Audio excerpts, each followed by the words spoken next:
नमस्कार दोस्तों, कैसे हैं आप लोग। 23 जून 2022 के daily the Hindu editorial discussion में आपका स्वागत। 7 आर्टिकल्स हर दिन छपते हैं। मैं आज आपके साथ कौन कौन से आर्टिकल्स डिस्कस करने वाला हूं। तो भाई, heal the nation before healing the rest of the world.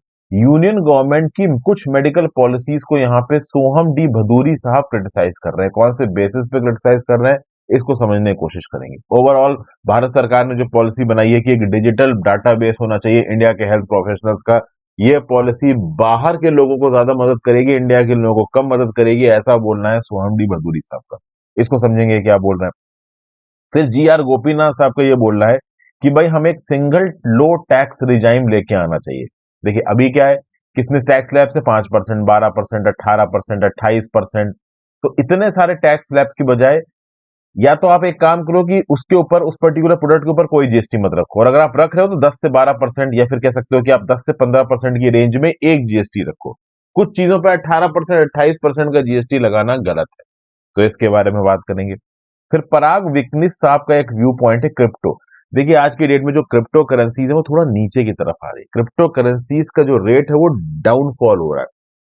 तो क्या ये परमानेंट है? क्या क्रिप्टो करेंसी बेकार हो गई अब क्या है, जो क्रिप्टो करेंसी की मार्केट में मंदी आई है, मतलब क्रिप्टो करेंसी हमेशा से बेकार थी? तो पराग विकनिस साहब को बोलना है कि ऐसा नहीं है। ओवरऑल क्रिप्टो करेंसी में जो डाउनफॉल हुआ है उसकी कुछ वजह है, और आगे क्रिप्टो करेंसी फिर से रिसर्च करेगी। इसको देखेंगे भाई ये क्या बोल रहे हैं। बीजेपी पार्टी कैसे तेलंगाना में घुसने की कोशिश कर रही है, इसके बारे में बात करेंगे। फिर भाई अभी रिसेंटली कोविड अप्रोप्रिएट बिहेवियर को फॉलो करने पे बातचीत हो रही, चूंकि कोविड 19 फिर से फैल रहा है। हालांकि इस आर्टिकल में बताया जा रहा है कि उतना ज्यादा तेजी से नहीं फैल रहा है, तो ओवरऑल उतना डरने की जरूरत नहीं है। और प्रेसिडेंशियल नॉमिनी को लेके जो अपोजिशन है वो एक बार फिर से फेल हो गया बीजेपी के सामने। बीजेपी ने ओवरऑल जो प्रेसिडेंशियल नॉमिनी चुना है वो बहुत अच्छा है, अपोजिशन एक अच्छा कैंडिडेट नहीं चुन पाया है।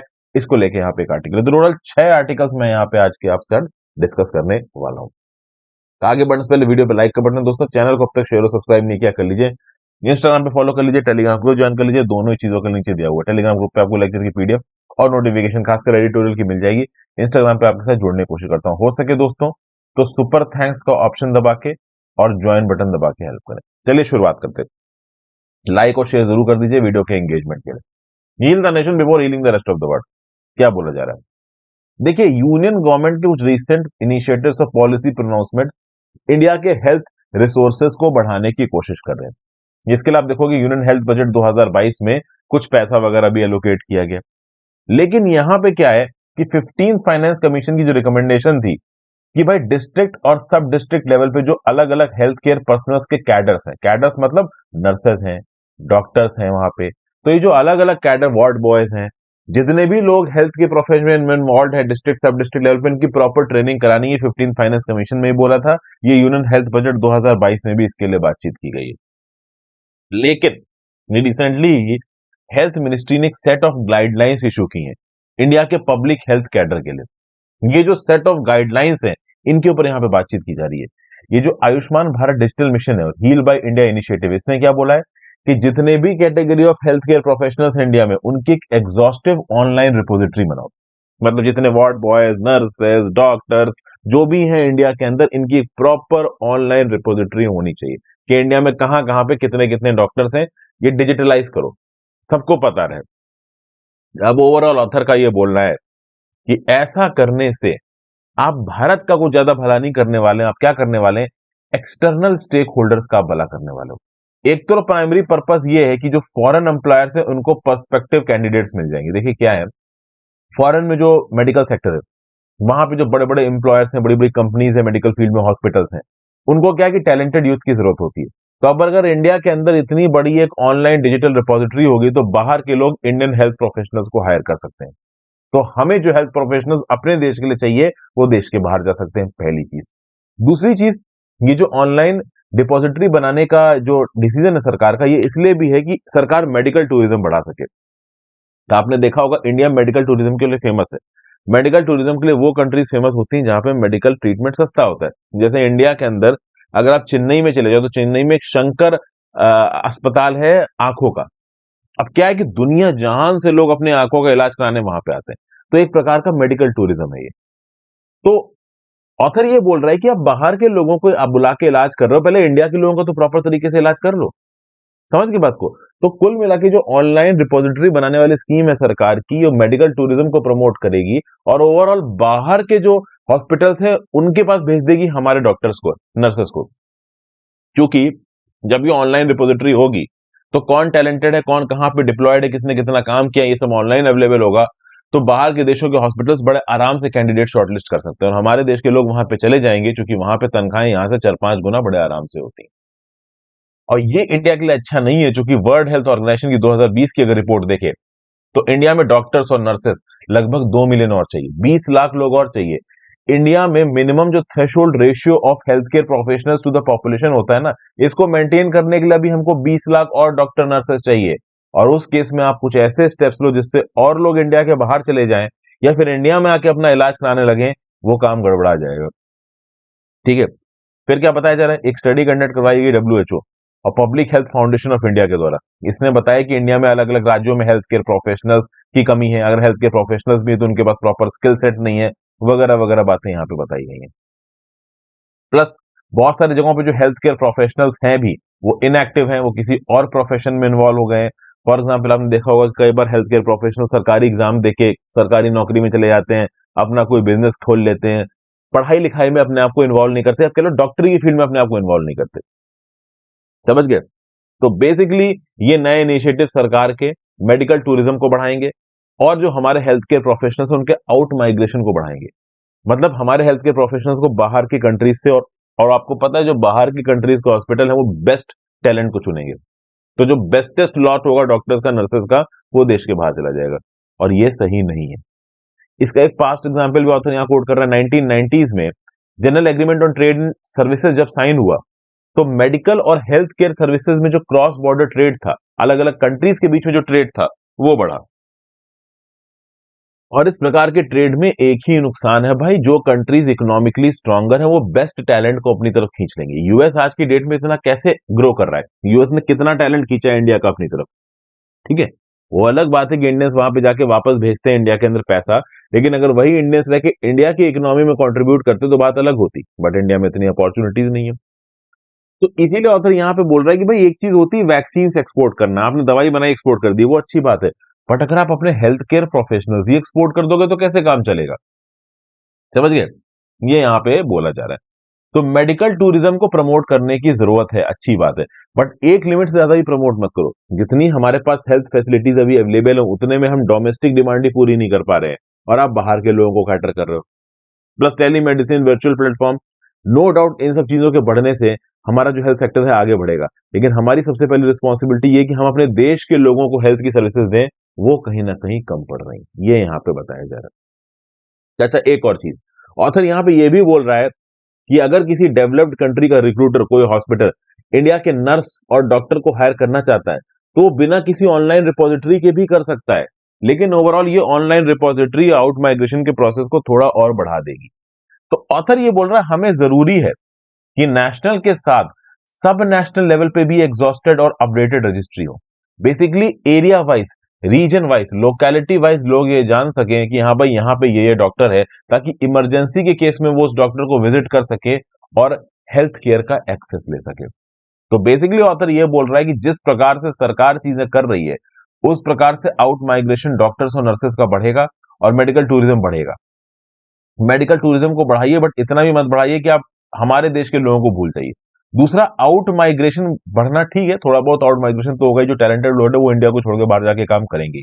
लेकिन अगर आप देश के लेवल पे एक रजिस्ट्री बना रहे हो तो एक रजिस्ट्री ऐसी होनी चाहिए कि जो बहुत एग्जॉस्टिव हो और वो रूरल इलाकों, सबर्बन इलाकों, सब डिस्ट्रिक्ट इलाकों पे ज्यादा इंफॉर्मेशन कैटर करे, ताकि वहां से जो लोग हैं वो ओवरऑल अपने आसपास की जो हेल्थ फैसिलिटीज है उनका एक आइडिया ले सके, वहां पे विजिट कर सके, अपना इलाज करा सके, वगैरह वगैरह। तब जाके एक इंटीग्रेटेड पब्लिक हेल्थ कैडर बनेगा। ओके। लोकल लेवल पे मैन पावर को डिप्लॉय करना, आज की डेट में हमारे जो भी डॉक्टर्स हैं, नर्सेस हैं, वो अर्बन इलाकों में कंसंट्रेटेड है, उनको रूरल इलाकों में रिलोकेट करना, ये यहाँ पे सरकार का टारगेट होना चाहिए। तो कुछ इस प्रकार का व्यू पॉइंट दिया हुआ ऑथर ने, इसको हमने देखा। फिर next article, towards a single low tax regime, the finance minister should do away with all confusing tax slabs in one suit. यहाँ पे अरुण जेटली साहब की बात की जा रही है। दिसंबर 2018 में अरुण जेटली साहब ने बोला था कि भाई 28% की जीएसटी स्लैब हटाई जाएगी, हमारे पास सिर्फ दो स्लैब होंगी, एक 5% की और दूसरी 12 और 18% के बीच की एक स्लैब। हालांकि अनफॉर्चुनेटली इनकी मृत्यु हो गई और उसके बाद से अब तक ये जो प्रॉमिस है वो फुलफिल नहीं हुआ। इंडिया के अंदर एक यूनिफॉर्म जीएसटी आना अपने आप में एक रेवोल्यूशनरी रिफॉर्म था, बहुत बड़ा रिफॉर्म था। देखिए, केंद्र की सरकार अलग टैक्स लगाती थी, राज्य की सरकारें अलग टैक्स लगाती थी, उससे फ्री ट्रेड में बैरियर आता था, क्योंकि इनडायरेक्ट टैक्सेस में किसी सरकार में किसी राज्य में ज्यादा टैक्स है, किसी में कम है, इससे करप्शन भी बढ़ता था। तो ओवरऑल जीएसटी के आने से क्या हुआ कि अलग अलग राज्यों में uniform set of taxation laws आ गए, लेकिन उसमें भी बहुत सारे इश्यूज उठ के आ गए हैं। ये जो अभी जीएसटी टैक्स रिजीम है ये बड़ा ही कॉम्प्लिकेटेड है, इसमें बहुत सारी अलग अलग स्लैब्स हैं और इसमें जो इंटरप्रिटेशन है इसमें हैरेसमेंट और लिटिगेशन निकल के आता है। हमें जरूरत है यहाँ पे किस एक्रोनिम की, किस मतलब कीप इट सिंपल स्टूपिड। ये जो किस नाम का एक्रोनिम था ये लॉकहीड के एयरक्राफ्ट इंजीनियर केली जॉनसन ने बनाया था। इनका कहना क्या था, इंजीनियर्स को ये अर्ज कर रहे थे कि एयरक्राफ्ट की डिजाइन को सिंपल रखो, कॉम्बैट फील्ड में एयरक्राफ्ट को आप रिपेयर वगैरह कर सको, मतलब किस सिंपल अप्रोच से काम करो, ब्यूरोक्रेसी कम से कम इंटरफेयर करे। जैसे फॉर एग्जांपल अगर आप अमेजन की बात करो तो अमेजन अपने प्लेटफॉर्म पे करोड़ों की तादाद में प्रोडक्ट्स बेचता है, लाखों की तादाद में सर्विसेज बेचता है।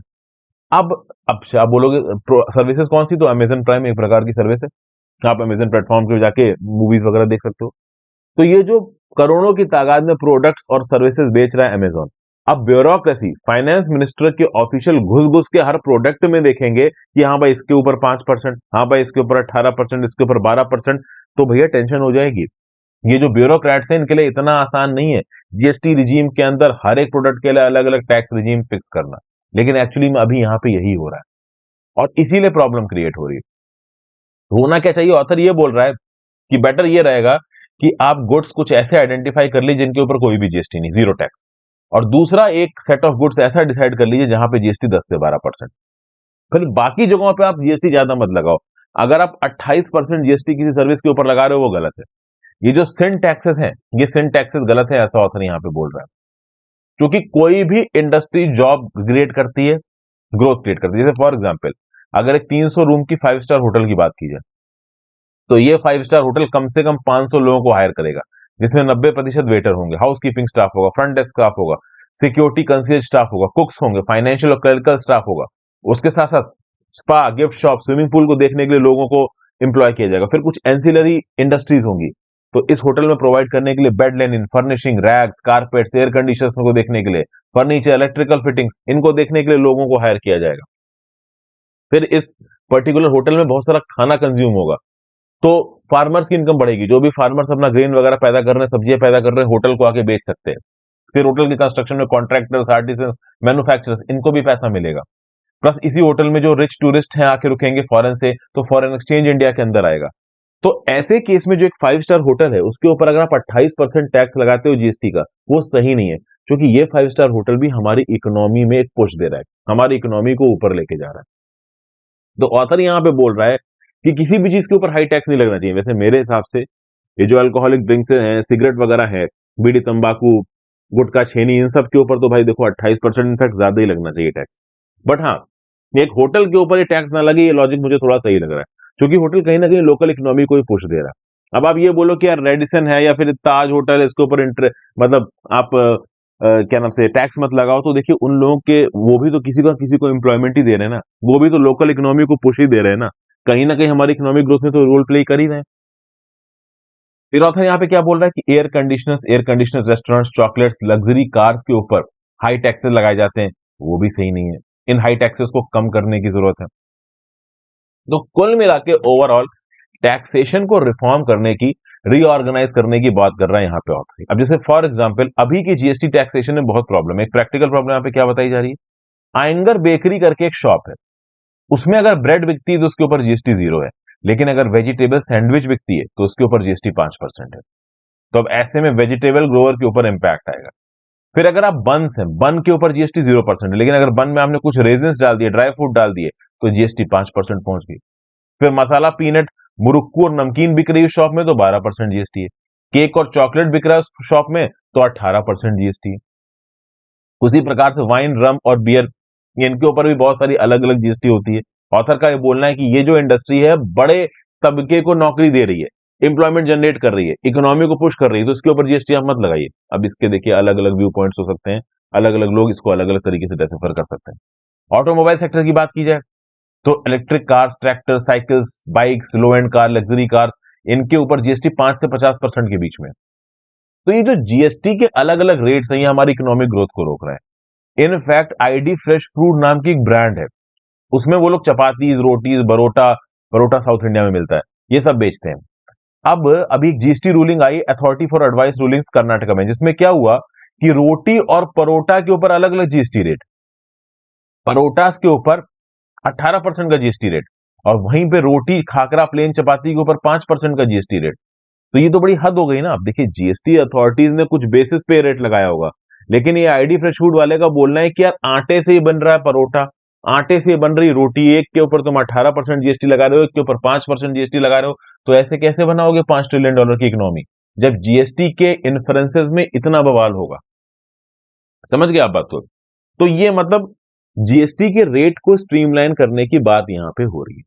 ओके, फिर petrol, diesel, aviation, turbine fuel, ये सब अभी जीएसटी के रिजीम के अंदर आता नहीं है, ये सेंट्रल एक्साइज और स्टेट टैक्सेस के अंदर आता है। अगर ये जीएसटी के रिजीम में आ जाता है तो थोड़ा तेल और डीजल के दाम गिरेंगे, क्योंकि अभी के लिए जो भी रिटेल दाम है, अगर 110 रुपए प्रति लीटर पेट्रोल बिक रहा है तो 55 रुपए से ज्यादा का तो टैक्स होगा उसमें। तो इन सब चीजों के चलते हमें जीएसटी रिऑर्गेनाइज करने की जरूरत है। अभी जीएसटी को रिऑर्गेनाइज करना इसलिए भी मुश्किल हो गया है क्योंकि जीएसटी के मैकेनिज्म को लेकर राज्य की सरकार और केंद्र की सरकार की बन नहीं रही है। अक्सर कर देखो तो जीएसटी कंपनसेशन को लेकर राज्य की सरकार केंद्र की सरकार से लड़ती हुई नजर आती है। तो जीएसटी के मैकेनिज्म को किस करने की जरूरत है, कीप इट सिंपल स्टूपिड रखने की जरूरत है, ये यहाँ पे बोला जा रहा है। और इसके लिए फाइनेंस मिनिस्टर को सामने आना चाहिए, फाइनेंस मिनिस्टर को मेजर रिफॉर्म्स यहाँ पे अनाउंस करना चाहिए। ये जो कंफ्यूजिंग टैक्स स्लैब्स हैं इनको रीऑर्गेनाइज करके एक या दो टैक्स स्लैब रखनी चाहिए, ऐसा ऑथर यहाँ पे बोल रहा है। हालांकि इस आर्टिकल को लिखा है जीआर गोपीनाथ साहब ने, एयर डेक्कन के फाउंडर है, इकोनॉमिक पंडित भी होंगे ही होंगे, लेकिन अब ये जो व्यू पॉइंट है ना इनका, ये बहुत ज्यादा प्रो बिजनेस व्यू पॉइंट है। अब आप ये कैसे कह सकते हो कि यार महंगी गाड़ियों के ऊपर या फिर कह लीजिए पान, तंबाकू और सिगरेट के ऊपर आप सेम अमाउंट ऑफ जीएसटी रखो 10-12%। तो ओवरऑल कहीं ना कहीं सोशल और वेलफेयर फैक्टर्स भी देखने हैं सरकार को। तो बिल्कुल ब्लाइंड तरीके से तो जीआर गोपीनाथ जी की बात यहां नहीं मानी जा सकती, लेकिन हाँ ये बात बिल्कुल सही है कि थोड़ा बहुत रीऑर्गेनाइज करने की जरूरत है जीएसटी के मैकेनिज्म। फिर नेक्स्ट बात करते हैं, crypto came tumbling after, as crypto assets are digital assets the rate of return is sensitive to changes in global liquidity conditions. क्या कहा जा रहा है भाई? देखिए क्रिप्टो मार्केट फिर से न्यूज में, क्रिप्टो करेंसीज फिर से न्यूज में। एकदम से जो क्रिप्टो करेंसीज की वैल्यू है वो बहुत तेजी से नीचे गिरी। तो जब ये वैल्यू बहुत तेजी से नीचे गिरी तो सबको क्या लगा कि भाई क्रिप्टो बूम खत्म हो गया, मतलब ये जो क्रिप्टो करेंसी के दाम ऊपर जा रहे थे ये खत्म हो गए। अब क्रिप्टो करेंसी में पैसा खत्म करोगे तो बर्बाद हो जाओगे। अच्छा मैं आपको एक बात बता दूं, क्रिप्टो करेंसी के दाम नीचे गिरे हैं तो क्या ऊपर उठेंगे नहीं बाद में? ऑथर बोल रहा है बिल्कुल उठेंगे।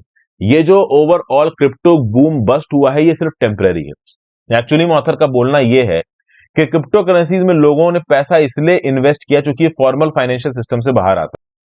तो एक तो वो इन्वेस्टर्स जो कि ओवरऑल अपने पैसे पे टैक्स नहीं देना चाहते हैं वो अपना पैसा क्रिप्टो करेंसी में लगा देते हैं, प्लस दुनिया भर में बहुत इन्फ्लेशन चल रहा है, तो जो ट्रेडिशनल इन्वेस्टमेंट की मेथोडोलॉजीज है वहां पे रिटर्न ज्यादा नहीं मिल रहा है। तो वहां पे रिटर्न ज्यादा नहीं मिल रहा है, इसलिए लोगों ने क्या किया, अपना पैसा कहां लगा दिया? क्रिप्टो करेंसी में लगा दिया। अगर आप देखो क्रिप्टो एसेट्स लाइक बिटकॉइन, इनमें पहले भी फ्लक्चुएशन हुए हैं, ऐसा नहीं कि पहली बार इनकी वैल्यू गिर रही, पहले भी वैल्यू गिरी है, लेकिन उसके बाद जब उठी थी तो इतनी उठी ना कि भाई पुरानी गिरी हुई वैल्यू को लोग भूल गए।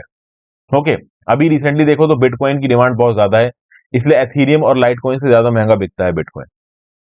और बिटकॉइन में सबसे खास बात मैं आपको बता दूं कि नए बिटकॉइंस आसानी से नहीं आ रहे हैं। लोग क्या करते हैं, मैं आपको बता दूं, ट्रेडिशनल करेंसी के कंपैरिजन में बिटकॉइंस ज्यादा फेमस क्यों है, क्रिप्टो ज्यादा फेमस क्यों है? क्योंकि एक नया बिटकॉइन बनाना बहुत मुश्किल है।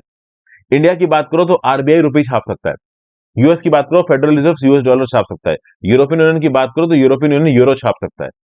तो जिसने पहले से ही 1 लाख यूरो या 1 लाख रुपया कमा के रखा हो तो उसके पैसे की वैल्यू गिर जाएगी अगर ये सरकारें जरूरत से ज्यादा पैसा छाप देती हैं तो।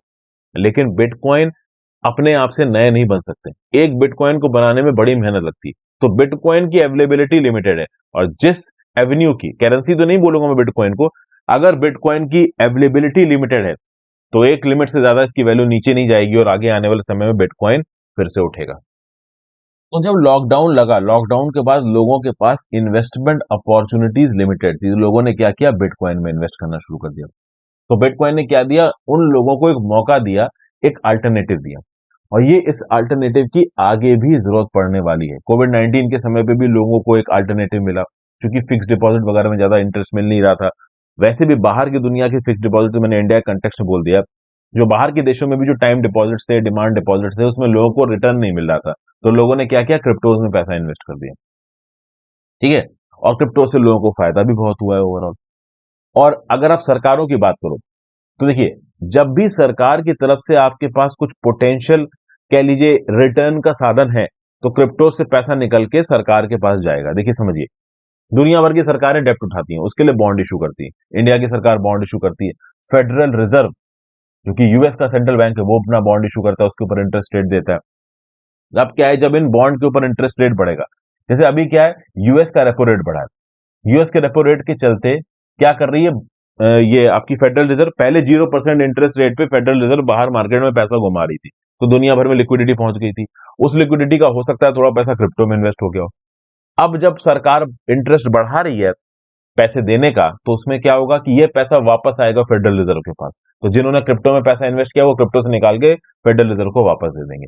दूसरा, जब सरकार जिस रेट पे लोन दे रही है वो बढ़ा रही है, तो अगर सरकार लोन उठाएगी मार्केट से, तो वो ज्यादा इंटरेस्ट रेट देगी। तो अब इन्वेस्टर्स को एक और अपॉर्चुनिटी दिख रही है। यूएस, यूके और बाकी डेवलप्ड कंट्रीज जो अपने बॉन्ड्स इशू करती हैं मार्केट में, उस पर अच्छा इंटरेस्ट रेट दे रही हैं। तो कुछ लोग क्या करेंगे कि क्रिप्टो करेंसी से अपना पैसा निकाल के इन पर्टिकुलर चीजों में डाल देंगे, इन पर्टिकुलर बॉन्ड्स में इन्वेस्ट कर देंगे, और इनको सेफ इन्वेस्टमेंट बोला जाता है। कहीं ना कहीं क्रिप्टो को उतना सेफ इन्वेस्टमेंट नहीं बोला जाता है, लेकिन किसी सरकारी बॉन्ड में इन्वेस्ट करना सेफ समझा जाता है। तो बहुत सारा पैसा क्रिप्टो मार्केट से निकल के इन बॉन्ड्स में भी जाएगा। तो ये एक टेम्परेरी फिनोमिना है, जो क्रिप्टो के अंदर ये जो बस्ट आया है, क्रिप्टो करेंसीज के जो दाम गिरे हैं, ये एक टेम्परेरी फिनोमिना है। Over the course of time, जब कोई दूसरी क्राइसिस आएगी, इन क्रिप्टोज के दाम फिर से उठेंगे। हो सकता है बिना क्राइसिस के उठ जाए। तो ये समझ लेना कि क्रिप्टो करेंसी बैठ गई है, अब किसी काम की नहीं रही, ये गलत है। ये क्रिप्टो करेंसीज फिर से रिसर्च करेंगी, ऐसा यहाँ पे बोला जा रहा है। समझ गए भाई? तो ये इस आर्टिकल का सार था, जो कि मैंने आपको समझाया। अगले आर्टिकल चाहते हैं, making inroads into Telangana. BJP पूरी कोशिश कर रही है कि कैसे ना कैसे करके वो तेलंगाना में अपने इन्फ्लुएंस को बढ़ाए, और 2023 के जो इलेक्शंस हैं, उनमें बीजेपी जीते। अब देखिए, समझते हैं यहाँ पे आर्टिकल को।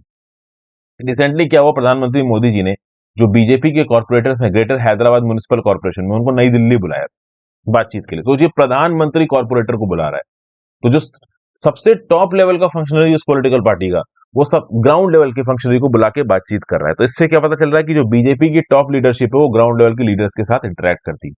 तो इससे ग्राउंड लेवल के लीडर्स का मोराल बढ़ता है। और वहीं पे अगर आप तेलंगाना राष्ट्र समिति की बात कर लीजिए, जो कि इस समय की रूलिंग पार्टी तेलंगाना की, वो अपने मिनिस्टर्स को भी जल्दी मिलने नहीं देते। मतलब के चंद्रशेखर राव जल्दी अपने मिनिस्टर्स से, ग्राउंड लेवल के स्टाफ से नहीं मिलते हैं, ऐसा यहाँ पे बताया जा रहा है। अब ऐसे केसेस में 2023 के असेंबली इलेक्शंस में तेलंगाना में टीआरएस को हराना है बीजेपी को, और जीतना है। कर्नाटका में जीती बीजेपी, पुडुचेरी में जीती, अब तेलंगाना में जीतना इसका टारगेट है। और थोड़ा बहुत आगे भी बढ़ रही है।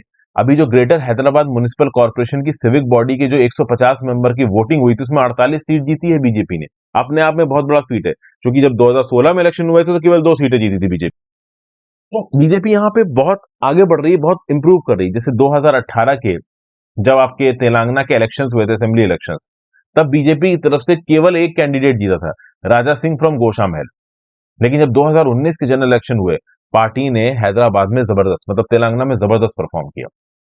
निजामाबाद में बीजेपी की डी अरविंद ने चंद्रशेखर राव जी की बेटी कविता को हरा दिया। सिकंदराबाद, जो कि बीजेपी का स्ट्रांग होल्ड है, वहां पे जी किशन रेड्डी ने जीत लिया।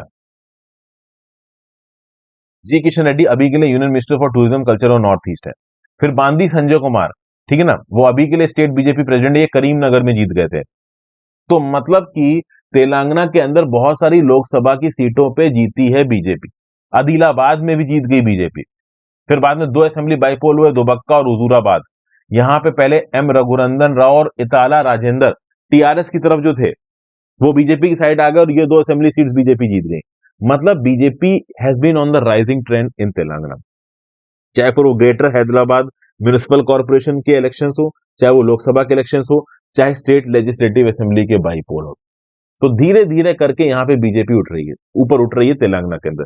ये जो बांदी संजय कुमार है, इन्होंने भी तेलंगाना के अंदर एक प्रजा संग्राम यात्रा शुरू की टीआरएस सरकार के गवर्नेंस और करप्शन और मिस गवर्नेंस को पॉइंट आउट करने के लिए। ओवरऑल जो अलग अलग बीजेपी लीडर्स हैं, जैसे कि union home minister Amit Shah, BJP president JP Nadda और सीनियर यूजर्स, ये कहीं ना कहीं तेलंगाना के अंदर कैंपेनिंग करते नजर आते हैं, टीआरएस गवर्नमेंट की कमियों को खामियों को उठाते हुए नजर आते हैं। तो बेसिकली यहाँ पे एक बड़े इंस्टीट्यूशनल बड़े ऑर्गेनाइज तरीके से बीजेपी तेलंगाना में अपने आप को आगे बढ़ा रही है और कहीं ना कहीं उनकी पॉलिटिक्स यहाँ पे सक्सेसफुल भी हो रही है। अभी कितना सक्सेसफुल है ये तो अगले इलेक्शन में ही पता चलेगा। अभी भी कांग्रेस तेलंगाना के अंदर काफी इंफ्लुएंशियल है, टीआरएस को तेलंगाना से हटाना अभी भी उतना आसान नहीं है। तो लेट्स सी बीजेपी की जो स्ट्रेटजी है तेलंगाना के अंदर वो कितनी सक्सेसफुल होती है। ये पॉलिटिकल आर्टिकल था, बट कुछ पॉलिटिकल आर्टिकल जो कि मुझे लगते हैं कि आपकी अंडरस्टैंडिंग के लिए इंपॉर्टेंट है, मैं डिस्कस करता हूं। फिर बात करते हैं कि भाई जो अपोजिशन का कैंडिडेट है प्रेसिडेंशियल पोस्ट के रिस्पेक्ट में, वो ओवरऑल उतना इफेक्टिव नहीं है। बीजेपी ने द्रौपदी मुर्मू को प्रेसिडेंशियल कैंडिडेट नॉमिनेट किया, इसके ऊपर बड़े पॉलिटिक्स भी हो रही है, डमी डमी प्रेसिडेंट बुलाया जा रहा है इनको, अपोजिशन वाले ऐसी बातें बोल रहे हैं, हालांकि ये स्टेटमेंट सही नहीं है, लेकिन ऐसा लग रहा है कि द्रौपदी मुर्मू ही यहाँ पे जीतने वाली है। चूंकि ओडिशा की बिजू जनता दल चूंकि ओडिशा की ही है, तो एक्चुअली झारखंड की है लेकिन ट्राइबल है, और ओडिशा में मेजॉरिटी आबादी ट्राइबल है। आंध्र प्रदेश की वाईएसआर कांग्रेस पार्टी, ये सब कहीं ना कहीं द्रौपदी मुर्मू को ही सपोर्ट देंगे। 75th year of India independence, ठीक है ना, आजादी का अमृत महोत्सव होने वाला, और इस समय पे इंडिया का राष्ट्रपति एक ऐसा वुमेन बने जो कि ट्राइबल है, ठीक है ना। पहले आपके कोविंद साहब बने थे, रामनाथ कोविंद साहब, वो दलित थे, और अब एक ट्राइबल वुमेन। तो कहीं ना कहीं इंडिया की डेमोक्रेसी डीपेन हो रही है। वो अलग बात है कि प्रेसिडेंट के हाथ में देखिए ताकत ज्यादा नहीं होती है, ज्यादा क्या होती ही नहीं है, president is not very influential, लेकिन ऐसे केस में एक दलित और फिर एक ट्राइबल वुमेन का प्रेसिडेंट बनना अपने आप में इंडिया की डेमोक्रेसी की सिग्निफिकेंस को दिखाता है। अब ऐसे केस में अगर आप देखोगे तो जो मिस द्रौपदी मुर्मू है ना, she will be the second women to hold the highest office after Pratibha Patil. 64 साल की उम्र में एक तो यंगेस्ट प्रेसिडेंट भी होंगी और दूसरी फीमेल प्रेसिडेंट होंगी। अभी चुनी नहीं गई, बट ऐसा लग रहा है कि चुन ली जाएंगी। मयूरभंज उड़ीसा की हैं, ओके, ये टीचर थी और बाद में इन्होंने, सॉरी झारखंड की, मैंने उनको बोला था झारखंड की गवर्नर रही हैं 2015 से 21 के बीच में, है ये उड़ीसा में मयूरभंज की टीचर थी। इन्होंने बीजेपी ज्वाइन की 1997 में, उड़ीसा की सरकार में मिनिस्टर भी रह चुकी हैं, और अब बीजेपी के थ्रू ये नॉमिनेट हुई हैं कंट्री के हाईएस्ट पॉलिटिकल ऑफिस प्रेसिडेंट के लिए। तो ये जो बीजेपी का सिलेक्शन है कैंडिडेट का, ये बहुत अच्छा है। और वहीं पे अगर आप अपोजिशन का सिलेक्शन देखो, यशवंत सिन्हा, पहले शरद पवार का नाम आ रहा था, फारूक अब्दुल्ला का नाम आ रहा था, ये सब सीजन पॉलिटिशियंस है। यशवंत सिन्हा साहब भी सीजन पॉलिटिशियन है, पहले बीजेपी के लीडर थे, फिर तृणमूल कांग्रेस में चले गए, इनकी बीजेपी से लड़ाई हो गई, कोई अच्छी पोस्ट नहीं मिल रही है, तो आप कह सकते हो पहले आईएएस रह चुके हैं। तो overall Yashwant Sinha versus Draupadi Murmu, obviously the better choice will be Draupadi Murmu. तो यहाँ पे अपोजिशन एक प्रकार का हार गया बीजेपी के साथ। अपोजिशन का एक अच्छा प्रेसिडेंशियल कैंडिडेट होना अपने आप में एक बहुत बड़ी टेस्टिमोनी होती है अपोजिशन की यूनिटी के लिए, लेकिन जिस प्रकार का कैंडिडेट यहाँ पे अपोजिशन ने चुना है, ये क्रेडिबल डेटरेंट नहीं है, लोगों के दिमाग में भी एक अच्छी इमेज नहीं सेटअप करता, और ओवरऑली दिखाता है कि जो अपोजिशन है वो कहीं ना कहीं बटा हुआ है, ये प्रॉपर तरीके से सिंक्रोनाइज नहीं कर पा रहे, एक सही कैंडिडेट को चुन नहीं पा रहे हैं। तो कहीं ना कहीं ये बात तो अपोजिशन की सही है कि बीजेपी यहाँ पे कैंडिडेट के डिस्कशन में अपोजिशन के साथ बातचीत नहीं कर रही थी, but at the same point of time opposition ने जो चॉइस दी है प्रेसिडेंशियल कैंडिडेट के लिए, वो चॉइस भी अच्छी नहीं है, ये यहाँ पे बताया जा रहा है। फिर ओवरऑल इस आर्टिकल में बात की जा रही है नो कॉज फॉर अलार्म। ये जो कोविड-19 के रिसेंट केसेस बढ़ रहे हैं तीसरी पीक में, देखिए वैसे तो बात की जाए तीसरी पीक एंड जनवरी में पीक हुई थी, BA.2 ओमिक्रॉन सबलीनेज की वजह से कोरोना फैल रहा था, लगभग 3,30,000 केसेस एक डे में पहुंच गए थे एक समय पे, लेकिन उसके बाद से जब से तीसरी वेव खत्म हुई उसके बाद से ज्यादा तेज केसेस बढ़े नहीं है। अभी रिसेंटली देखा गया पहले 14 दिनों ऑफ जून में और पिछले एक हफ्ते में केसेस बहुत तेजी से बढ़े। 17 जून को डेली केसेस कितने पहुंच गए? 13,200। लेकिन ये जो रेट ऑफ इंक्रीज है कोविड केसेस का, ये कम है और कुछ स्टेट्स और कुछ मेजर सिटीज तक रिस्ट्रिक्टेड है। एक्टिव केसेस की जो ग्रोथ है ना, वो कम है। इंडिया के अंदर अगर आप सब लीनियज देखिए, BA.2 बहुत डोमिनेंट है, लेकिन BA.4 और BA.5 भी बहुत तेजी से बढ़ रहा है। देखा जाए तो इंडिया में जो कोविड के केसेस बढ़ रहे हैं वो इस वजह से बढ़ रहे हैं क्योंकि इंडिया में टेस्टिंग बढ़ी हुई है, लेकिन फिर भी जो टेस्ट पॉजिटिविटी रेट है वो कम है। अर्ली जून में टेस्ट पॉजिटिविटी रेट 1% से कम था, अभी 2% से ज्यादा है, लेकिन फिर भी ठीक है, क्योंकि तीसरी सेकेंड वेव में देखा गया कि टेस्ट पॉजिटिविटी रेट 10% से ज्यादा चला गया था इंडिया के अंदर। 20 जून को भी टेस्ट पॉजिटिविटी रेट 2.7% था, टेस्ट पॉजिटिविटी रेट समझ रहे हो ना, जितने अमाउंट ऑफ आपने टेस्ट किए उसमें से कितने परसेंट लोग पॉजिटिव पाए गए। लेकिन फिर भी इंडिया के अंदर अब एक साइजेबल अमाउंट ऑफ जो आबादी है वो वैक्सीनेटेड है, ठीक है ना। तो वैक्सीनेटेड आबादी के बीच में अब कोरोना बहुत ज्यादा तरखाट मचाएगा, इसके चांसेस कम है। नंबर ऑफ डेथ्स बढ़ नहीं रहे हैं, तो अब हमें यहाँ पे इंक्रीज टेस्टिंग की बजाय फोकस किस चीज पे करना चाहिए कि भाई लोगों को हॉस्पिटल में भर्ती कराओ, मोर्टेलिटी रेट नहीं बढ़ना चाहिए, मौत का रेट यहाँ पे नहीं बढ़ना चाहिए। अगर हम इसको कंट्रोल कर लें तो that will be a big boost. वैसे देखा जाए तो ये जो BA.5 सब लीनियज है, ये पुर्तगाल में एक मेजर कारण है कोरोना के फैलने का।